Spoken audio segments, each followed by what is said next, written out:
Yeah, hi folks. Yes, Luxon is a naive idiot. First he said he would pick up the phone and ring Winston. And then he says, we need a stable government of only ACT and National. And then he doubles down on that another election stunt, as if that is going to take away votes from Winston. Now, why would any rational person vote for National when National and Labor are pretty much exactly the same? Now, that stunt is going to do the reverse. It is going to give Winston more votes. Now, take note of how Luxon won't answer the following questions.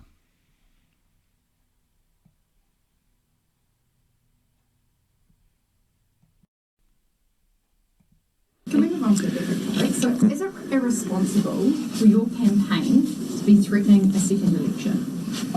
What we're saying is there's a lot of uncertainty with MMP in general. Every MMP election is incredibly close. My position has been very clear. I've laid it up that I want to maximise the National Party vote. I want to then work in a strong, stable coalition with the ACT Party, and if needed, as a last resort, I'll pick up the phone to New Zealand First. But what is going to stop is that New Zealanders want change. This government has not delivered for them. The question is, though, is it irresponsible to be dragging up a second election on the campaign? Yeah, exactly. It's completely irresponsible. And now it's backfiring on him. So he won't answer the questions.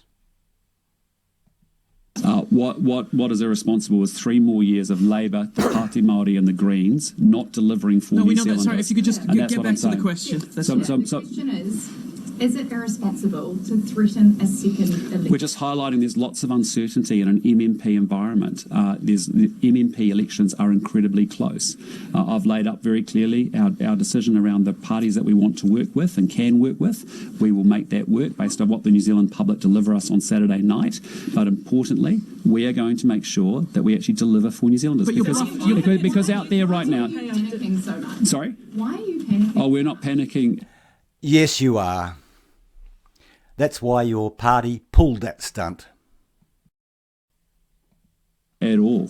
We are very focused on making sure New Zealanders understand the gravity of the situation, that Chris Hipkins and Grant Robertson have run this economy into the ground.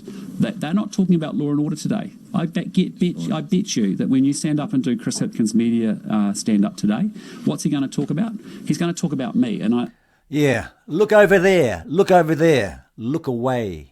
And I think, I appreciate the fan club. I appreciate all of that. It's lovely of him. He's going to talk about the National Party. He's not talking about ideas to reduce law and order. He's not talking about his ideas to get our economy growing. He's not talking about ideas to fix our education system or our failing healthcare system. We've been talking about common sense. We've had common sense ideas. That's what we're talking about today. It's law and order. But you're bluffing. You're bluffing. You're not going to take New Zealand back to a second election. It's just not going to happen. You're bluffing, aren't you? I think it's pretty unlikely there'll be a second election. But I think the reality is there's a whole bunch of uncertainty and a whole bunch of uncertain outcomes that come with MMP elections. And so our message has been consistent. Party vote National. If you want to change this government, a guaranteed change. You're deliberately trying to scare the New Zealand public to not vote Winston. Is that what you're doing? Yes, of course he is. We're saying it very clearly to New Zealand public, we want you to party vote National so we can change this government, so we can stop this 3 years of inaction and everything going backwards, and we do not want another 3 years of this country going backwards and not getting ahead. Hundreds of thousands of people have already cast their votes. Do you think it is acceptable for the National Party to float the prospect of a second election despite hundreds of thousands of people? All we're acknowledging is... And he won't even answer that question. All we're acknowledging is in an MMP environment, there is a huge amount of uncertainty. Every MMP election is incredibly close. And so our messaging over many weeks, our message over many weeks has been very simply, if you want a guaranteed change of government to get this country back on track, to actually get things done so we can actually fix law and order, we can grow our economy, we can deliver better health, better education, then you've got to party vote National. And that's all we're saying to New Zealanders is, look, hey, listen, if you want change, even if you've never voted for National before, we're going to be a government that's going to govern for all New Zealanders. Step up to the plate and deliver change. And now to Winston's response.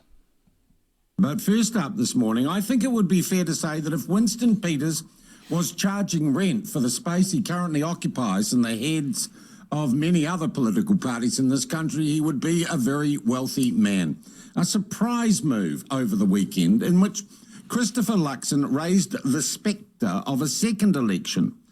Should Parliament be effectively hung because he and Act Together, National and Act Together, couldn't cut a deal, and the polls look like this, with Winston Peters, who, lo and behold, sits in the centre of New Zealand politics holding the balance of power. But this is at variance with Luxon's previous comments prior to, one might add, the polls opening. His previous comments being that he would pick up the phone and he would talk to Winston Peters. So what is this all about? And what does the man who has yet again made a comeback, but it would seem to me causing huge conniptions in other parties, what does he make of Luxon's change of heart? We are joined now on video link by Winston Peters, leader of New Zealand First. Mr. Peters, thank you for joining us. What do you think Luxon is up to? Look, when I first read that, I thought it had to be a mistake. Somebody had said something, got it wrong. But I never thought they would double down and have Seymour join him as well in this tantrum that shows enormous inexperience. Yeah, complete naivety. And then to have an advertisement that it belies the real situation, which was the last time we negotiated, it took 11 days, not 2 months or 8 weeks. And the economy never stops anyway. The reality is, in some cases, the economy is grateful that there's nobody interfering with it. Yeah. And I'm sure your listeners and readers can understand that, and viewers can understand that. But really, it's really extraordinary inexperience here when people make those sorts of statements. And, 500,000 people have already voted. So how dare we threaten people who have already voted that the process that they've been through may be a waste of time? Because it's not true. It's totally false. But it demonstrates one thing.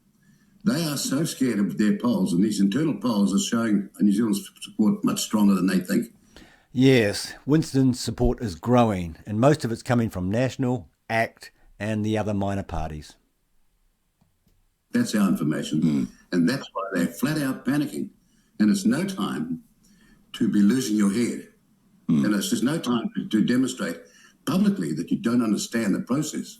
The other thing I have seen commented on, and I'll be honest, I haven't checked the statutes on this, the convention, but should a parliament be hung or no new government emerge, it is in fact the incumbent Prime Minister, that would be Chris Hipkins, that would make that decision, because he is the caretaker Prime Minister, and it actually needs a majority, I understand, needs a majority of Parliament or elected MPs to make that decision.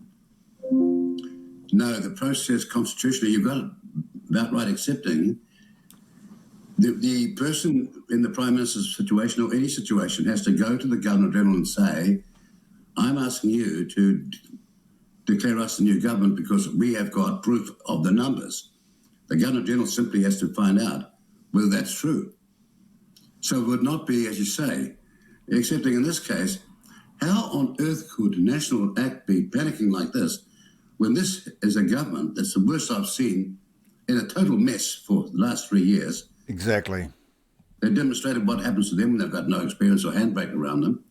How on earth could they be so panicking if they were focused on their job? It sort of reminds you of the 5 stages of grief. You know what they are, don't you?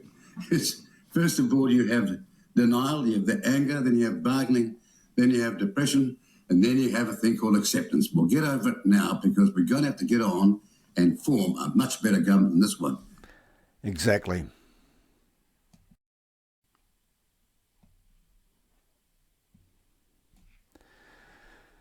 Yeah. Now, folks, I think Luxon is so naive, he doesn't even realise that people can see the election is choreographed between National and Labour on the exact same issues. And just the other day, both Labour and National visited the exact same retirement home at the exact same time. Perfect timing for the media. The con is so obvious, which is partly why Winston is gaining support.